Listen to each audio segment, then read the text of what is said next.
Good morning. Interesting news about the Navy on this. They have, of course, a very sensitive sonar net in the Atlantic to track submarines, and apparently it may have picked up this implosion.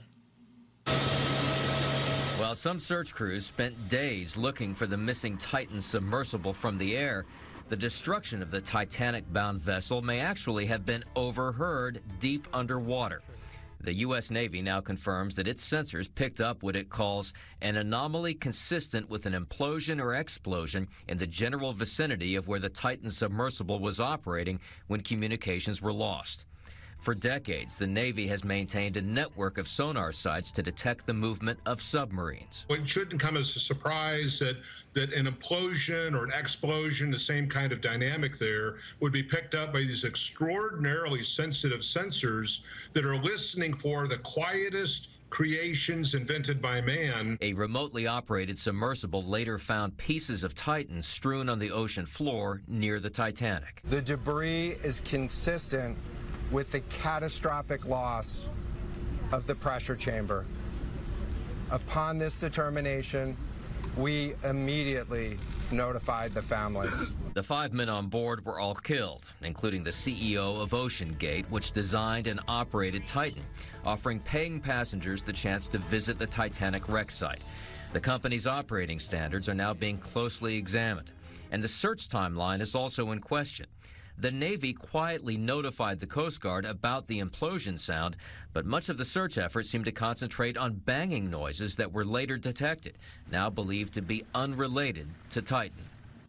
Yeah, unrelated, and the Navy says that they really couldn't say for sure that this was an implosion. It just made a sound like an implosion, which is why they continued, the Coast Guard continued to track down other possibilities, including those banging sounds, which in retrospect may have been made by other ships in the area. It clearly was not made by the submersible. Back to you guys. That is sad, though, because it creates this false hope, of course, for so many people, especially the families out there.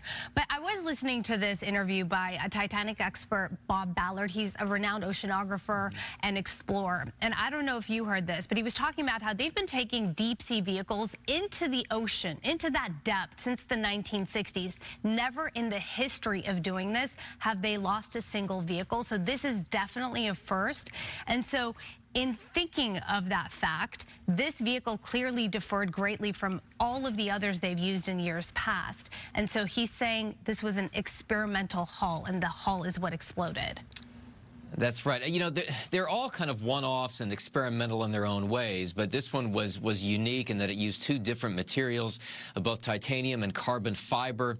And I'm certainly no expert on this, but among experts, there was some concern about mixing those materials and whether that would really stand up to the pressure. I mean, the pressure at these depths just simply enormous. And there was also a concern that this had been down repeatedly, and there might be a question of material fatigue because of the repeated trips it had made.